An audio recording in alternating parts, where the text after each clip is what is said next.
Коргалжинское шоссе – одна из крупнейших четырехполосных магистралей левого берега столицы.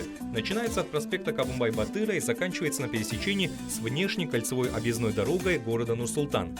Пересекается с проспектом Туран и улицей Чингиза Айтматова.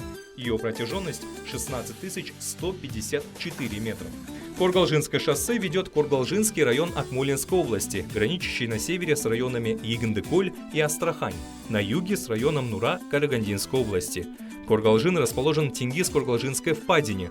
Там находится один из крупнейших природных заповедников Казахстана – Коргалжинский государственный природный заповедник.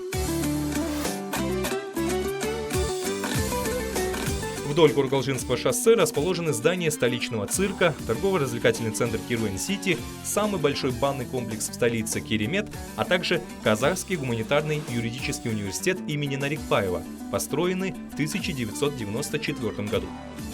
Столичный цирк – один из новейших цирков в СНГ. Автор и архитектор здания в форме летающей тарелки Толиген Абдильда. Столичный цирк может вместить 2000 зрителей. Арена зала классическая – 13 метров в диаметре.